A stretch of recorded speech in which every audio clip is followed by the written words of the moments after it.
सभी का। रात के 8 बजने वाले, आप देख रहे हैं सप्ताह का सबसे चर्चित शो खबर में दम है। और आज इस शो में हम आपको बताएंगे लोकसभा चुनाव के सियासी समर में बीजेपी का सबसे बड़ा जीत का प्लान, तो वहीं कांग्रेस के खातों पर हुई आईटी की सर्जिकल स्ट्राइक की पूरी कहानी भी दिखाएंगे।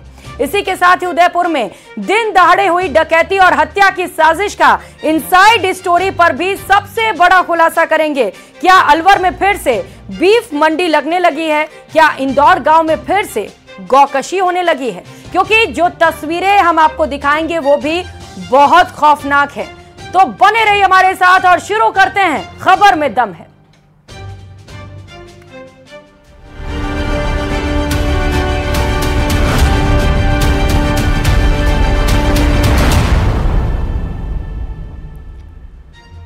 तो लोकसभा के सियासी समर में बीजेपी और कांग्रेस दोनों ही पार्टियां जीत के लिए दम भर रही हैं। कांग्रेस जहां जीत के लिए कुछ भी करने को तैयार है, तो वहीं बीजेपी सबसे छोटे स्तर से भी सबसे बड़ी रणनीति बना रही है। ये खास रिपोर्ट देखिए।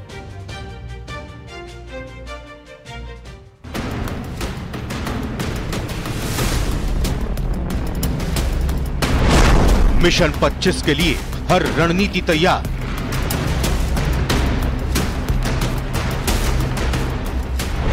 एनडीए 400 पार का नारा होगा साकार। की बार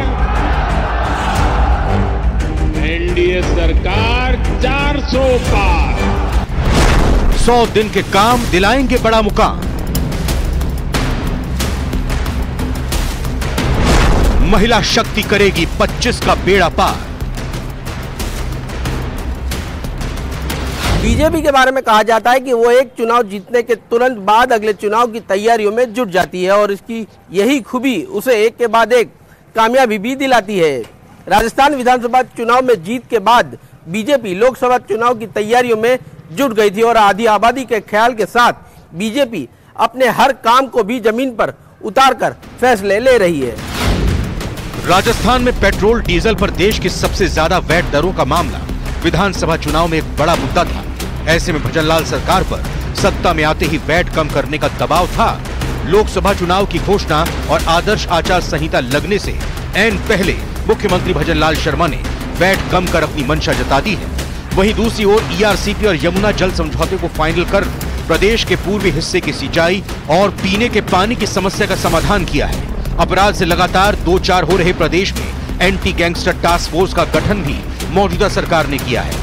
वहीं पेपर लीक माफिया के खिलाफ एसआईटी का गठन और कार्रवाई में तेजी लाकर युवाओं को साधने की कोशिश की है। प्रदेश के 8 लाख सरकारी कर्मचारियों के डीए में केंद्र की ही तरह 4% की बढ़ोतरी कर्मचारियों में पैठ बनाने की दिशा में एक बड़ा कदम है। सबसे पहले हमारी सरकार ने पानी की व्यवस्था की है और वो आप देख रहे हैं। हमने ईआरसीपी से 21 जिलों के लिए पानी की व्यवस्था की है, जिसमें हर जिले को पीने के लिए पानी मिलेगा और 2,80,000 हेक्टेयर सिंचाई के लिए भी उसमें पानी मिलेगा। हमने काम प्रारंभ कर दिया है, हमारे अधिकारी लग गए हैं। जमीन ग्रहण का कार्य हमने प्रारंभ कर दिया है, क्योंकि भाई बांध बनेगा। कांग्रेसी तो ऐसे कहते हैं कि कागज की नाव बनाइए और चालू कर दीजिए। ये संभव होता है क्या? होता है क्या? लेकिन हमने ये विश्वास हम दिलाते हैं आपको, हमने काम प्रारंभ किया है। शिलान्यास भी हम ही करेंगे, उद्घाटन भी हम ही करेंगे। बीजेपी को अच्छी तरह पता है कि मिशन 400 के लिए राजस्थान में बड़ी जीत कितनी जरूरी है और राजस्थान की 25 सीटें बीजेपी के लिए वरदान साबित होंगी। और यही वजह है कि सीएम भजनलाल शर्मा दिन रात बस लोकसभा चुनाव में जीत के लिए अपनी रणनीति का ब्लूप्रिंट तैयार कर रहे हैं, क्योंकि ये अंदाजा सभी को है कि इस बार राहें आसान नहीं होगी। बीजेपी हर मोर्चे पर खुद को विजयी साबित करने में जुटी है। एक तरफ शक्ति पर संघर्ष चल रहा है, तो दूसरी ओर महिला शक्ति को भी साथ लेकर सभी 25 सीटें जीतने की कवायद चल रही है। राहुल गांधी के शक्ति पर दिए बयान के बाद भी पीएम मोदी ने साफ कर दिया था कि उनके लिए नारी शक्ति से बढ़कर कुछ नहीं है। इंडिया अलायंस ने अपना घोषणा पत्र शक्ति को खत्म करने के लिए किया है। मैं इस चुनौती को स्वीकार करता हूं और मैं इन शक्ति स्वरूपा माताओं बहनों की रक्षा के लिए जान की बाजी लगा दूंगा। लोकसभा चुनाव में भयंकर जीत के बाद बीजेपी अपना परिवार भी लगातार बढ़ा रही है। कांग्रेस नेता हाथ का साथ छोड़कर बीजेपी का दामन थाम रहे हैं और जीत का दम भर रहे हैं। जोधपुर में कांग्रेस के कई दिग्गज पार्टी में शामिल हुए, जिसमें पहला नाम राजपूत समाज से जुड़े कांग्रेस नेता हनुमान सिंह का था, तो दूसरे नेता पप्पू रामडारा को, जो बिश्नोई समाज से आते हैं। वहीं कांग्रेस नेता गोपाल सिंह इडवा ने भी बीजेपी ज्वाइन कर ली है। राम भगत था और मेरे को जब राम मंदिर का उद्घाटन हुआ तो तब मोदी जी ने मुझे याद किया। मैं राम मंदिर गया था।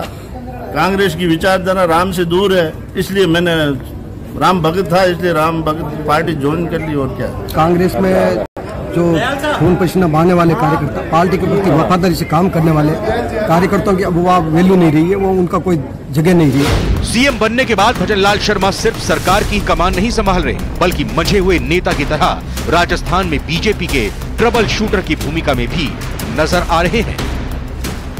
जोधपुर से बीजेपी प्रत्याशी और केंद्रीय मंत्री गजेंद्र सिंह शेखावत, बाड़मेर से उम्मीदवार और केंद्रीय कृषि राज्य मंत्री कैलाश चौधरी, चित्तौड़गढ़ से प्रत्याशी और राजस्थान बीजेपी अध्यक्ष सीपी जोशी, अलवर से बीजेपी प्रत्याशी और केंद्रीय मंत्री भूपेंद्र यादव, नागौर से बीजेपी उम्मीदवार ज्योति मिर्धा।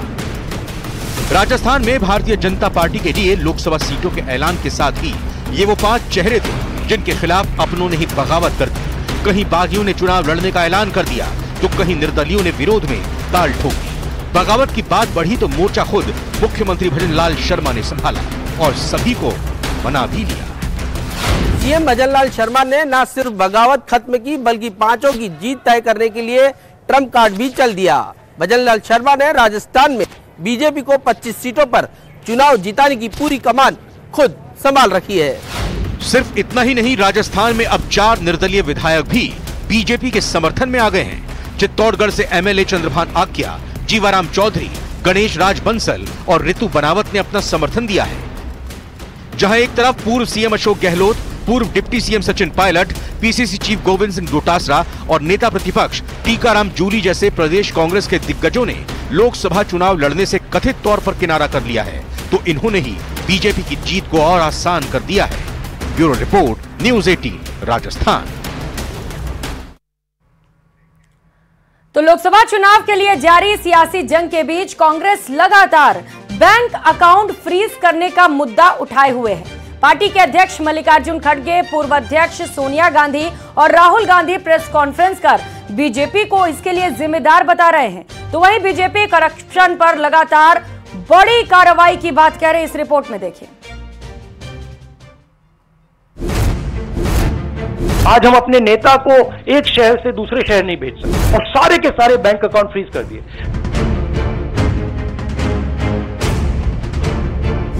खाते सीज करके उसका बैलेंस शून्य कर देना, चुनाव लड़ने के लायक नहीं छोड़ना। लोकसभा चुनाव से पहले कांग्रेस के खाते सीज किए जाने के मसले पर कांग्रेस आग बबूला है। खाते फ्रीज होने के बाद कांग्रेस में हड़कंप के हालात हैं। कांग्रेस का केंद्रीय नेतृत्व के साथ साथ प्रदेश कांग्रेस भी प्रेस कॉन्फ्रेंस कर बीजेपी पर गंभीर आरोप लगा रहे हैं। कांग्रेस का कहना है कि हमारे खाते फ्रीज कर दिए गए हैं। खाता फ्रीज करना सत्ताधारी दल का खतरनाक खेल है। बीजेपी ने खुद हजारों करोड़ भर लिए और हमारे बैंक अकाउंट फ्रीज कर दिए हैं। खाते सीज किए जाने पर भड़की कांग्रेस। अगर किसी के बैंक खाते फ्रीज हो जाए तो कैसे व्यापार कर सकता है, कैसे वो परिवार चला सकता है। 0.7% गड़बड़ी के लिए 106% पेनल्टी, 14 लाख रुपए का इशू है और 200 करोड़ रुपए का फाइन। साजिशन, बैंक अकाउंट किया फ्रीज। वो कोई बात नहीं कर सके, किसी तरीके का 1 रुपए का खर्चा नहीं कर सके। आयकर से छूट तो खाता क्यों फ्रीज। लोकसभा चुनाव से ठीक पहले जिस तरह आयकर विभाग ने कांग्रेस के खाते सीज किए हैं, उससे पार्टी के अंदर हड़कंप मचा है। कांग्रेस आयकर विभाग की इस कार्रवाई के लिए बीजेपी और केंद्र की मोदी सरकार को जिम्मेदार ठहरा रही है। राहुल गांधी, सोनिया गांधी और मल्लिकार्जुन खड़गे ने खाते सीज करने के मसले पर बीजेपी पर जोरदार हमला बोला है। मुख्य विपक्षी दल का बैंक अकाउंट फ्रीज कर दिया गया है ताकि हम पैसों के अभाव में बराबरी से चुनाव ना लड़े और ना लड़ पाए, ये सत्ताधारी दल द्वारा एक खतरनाक खेल है। On the one hand, there is the electoral bond issue, which has been declared unconstitutional by the Supreme Court. The electoral bonds have benefited, as everyone knows, the BJP hugely, massively.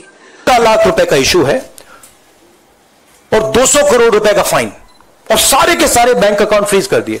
जब income tax, ये दिखाना मुझे जरा, sorry क्या 200 करोड़, जब income tax, साफ income tax की जो एक्ट है साफ कहता है कि ज्यादा से ज्यादा 10,000 रुपए का फाइन लगेगा। तो यह है हिंदुस्तान का लोकतंत्र। प्रदेश कांग्रेस नेता भी आयकर विभाग की कार्रवाई पर गंभीर सवाल खड़े कर रहे हैं। आरोप है कि इनकम टैक्स डिपार्टमेंट ने कांग्रेस के फ्रीज बैंक खातों से 115 करोड़ रुपए निकाल लिए हैं। कांग्रेस का आरोप है कि यह कार्रवाई कांग्रेस को कमजोर करने के लिए की जा रही है। उन्होंने गठबंधन के साथियों को भी परेशान करने का आरोप लगाया है। बैंक अकाउंट सील कर दिए कांग्रेस पार्टी की, नेशनल पार्टी है, और बिना कोई कारण के, मैं भी आपको आगे बताऊंगा, बिना कोई कारण के कोई ऐसा क्या क्राइम कर दिया है। सब कानून का चर्चा होता है इनकम टैक्स के अंदर भी।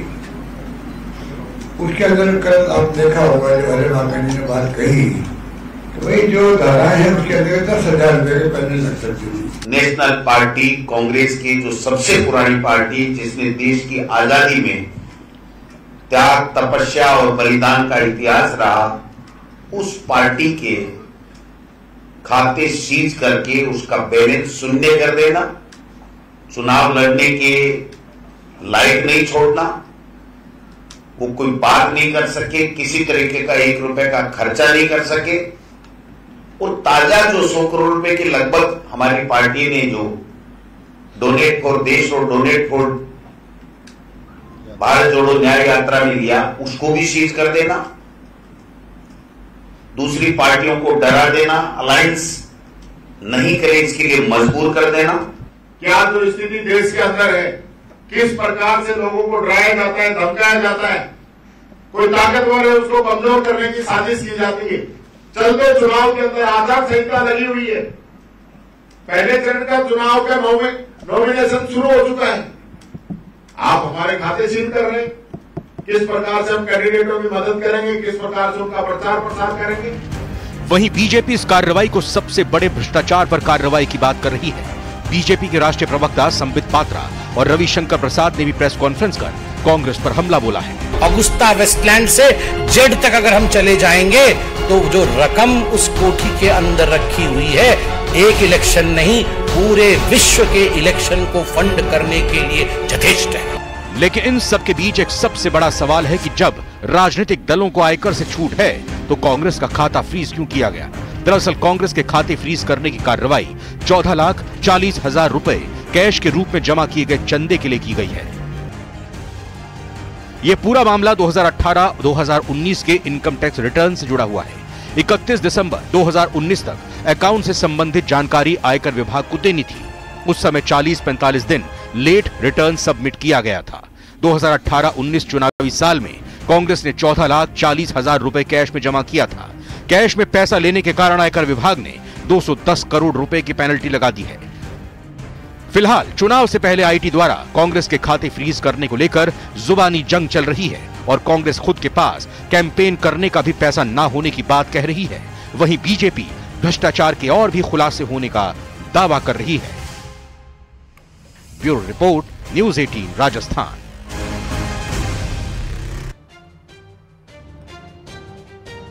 अलवर जिले में एक बार फिर से गोकशी की वारदात हुई है, जिसके बाद लोगों में भारी गुस्सा है। हालांकि अलवर से ऐसी खबर पहली बार सामने नहीं आई। इससे पहले भी अलवर को ऐसी घटनाओं ने बदनाम किया है। कहां हुई गोकशी और कौन है गोकशी करने वाले, इस पर देखिए हमारी ये खास रिपोर्ट।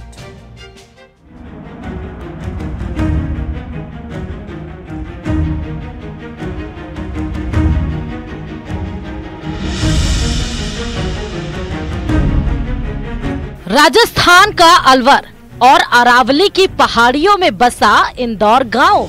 आपने इस गांव का नाम कभी सुना है?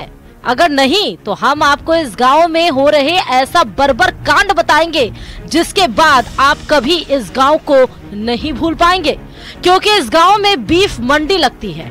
बीफ मंडी मतलब गायों को काटा जाता है और उसका मांस बेचा जाता है। गौ तस्करी के लिए कुख्यात ये गांव अब चर्चाओं में आ गया है। वैसे तो आप इस गांव को मेवात में ही मानकर चलिए, क्योंकि एक तरफ हरियाणा का मुस्लिम बहुल जिला नू इस गांव के साथ लगता है। पूरी घटना का खुलासा गाय चोरी की वारदात के बाद हुआ।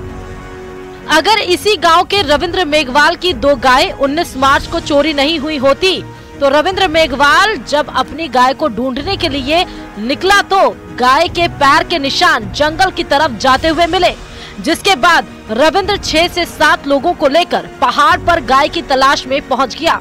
लेकिन पहाड़ पर पहुंचकर जो रविंद्र ने देखा वो हैरान करने वाला था। पहाड़ पर गायों के अवशेष ही अवशेष थे। दूर दूर तक गायों के कंकाल ही कंकाल बिखरे पड़े थे, जहां चारों ओर बदबू आ रही थी।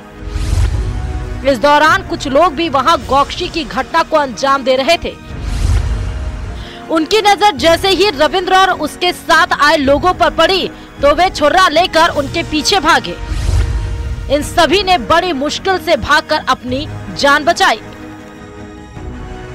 पीड़ित रविंद्र ने 21 मार्च को चौपानकी थाने में अपनी गाय के लापता होने और गौकशी का मामला दर्ज करवाया। थोड़ी देर में मेरी डिस्कशन होगी एसपी साहब, कलेक्टर साहब से भी, और निश्चित तौर पे ये सारी की सारी चीज़ों को डिस्कस करके उसकी अब तक की कार्रवाई का जो आंकलन और आगे की कार्य योजना सब। अब आप सोचिए कि आपके शहर में आपके घर के पास ऐसी घटनाएं भी घट रही हैं और गौकशी करने वाले का साहस भी इतना है कि वो बेखौफ होकर बिना डरे ऐसी वारदात को अंजाम भी दे रहे हैं। लेकिन सवाल पुलिस से भी है, क्योंकि समय समय पर ऐसी घटनाएं लगातार सामने आती रही।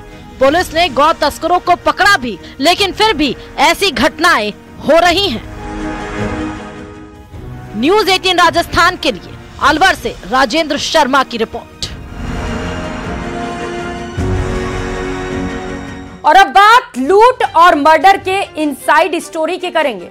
उदयपुर में हुई दिन दहाड़े लूट की घटना से लोग हैरान हैं। ज्वेलर्स की दुकान पर हुई इस घटना ने प्रशासन को भी हिला दिया है, क्योंकि बदमाशों ने न सिर्फ डकैती डाली बल्कि दिन दहाड़े दुकानदार की पीट पीट कर हत्या कर दी। बेखौफ बदमाशों की इस लूट में देश की रक्षा में तैनात एक CISF का जवान भी शामिल था। ये रिपोर्ट देखिए।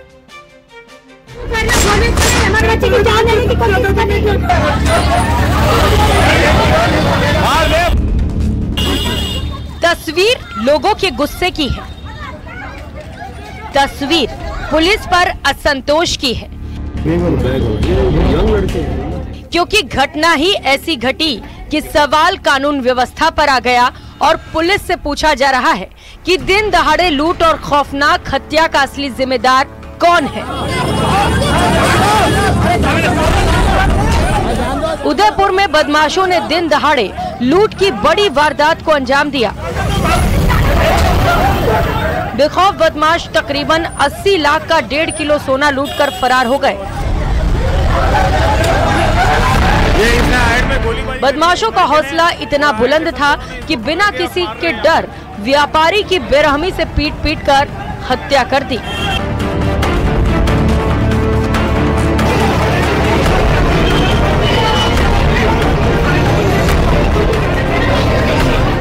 इतना ही नहीं, भागते समय दहशत फैलाने के लिए फायरिंग भी की। एक युवक की स्कूटी छीनी और फायरिंग करते हुए फरार हो गए।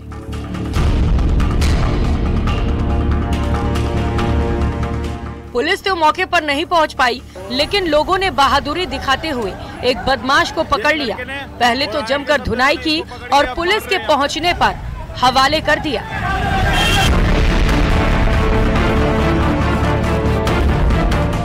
लूटकांड के बाद व्यापारियों ने बाजार बंद रखा। लोगों में रोष इतना है कि उन्हें पुलिस की सुरक्षा और बदमाशों की गिरफ्तारी से कम कुछ भी मंजूर नहीं।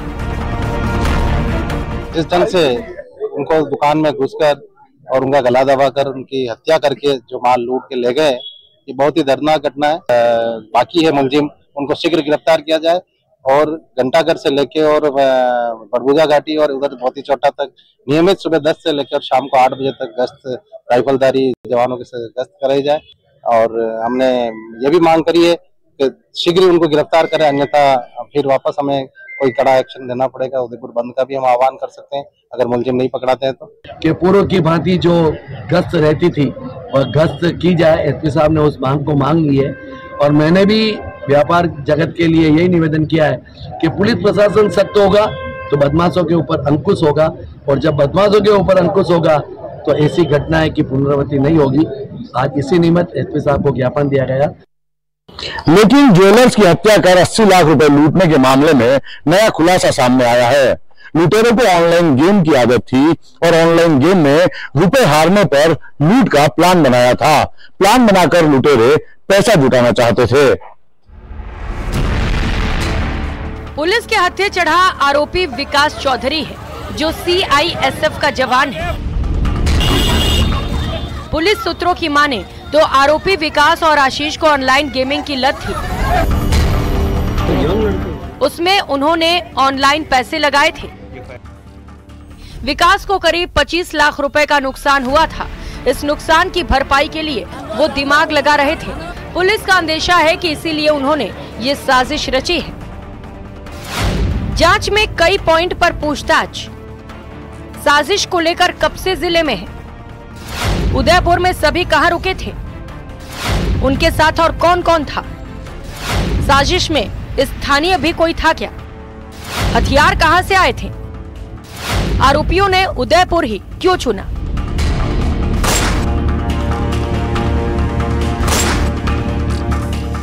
फिलहाल उदयपुर पुलिस फरार 2 आरोपी आशीष चौधरी और संदीप चौधरी की तलाश में जुटी है। इसके लिए अलग अलग 15 टीम भेजी जा रही हैं। इनमें से 2 टीमें राजस्थान के बाहर भेजी गई हैं। पुलिस हरियाणा पुलिस से भी संपर्क कर रही है। तीनों बदमाश हरियाणा के रोहतक के रहने वाले हैं और पुलिस कई फैक्ट को आधार मानकर जांच कर रही है। Bureau report, news 18, Rajasthan.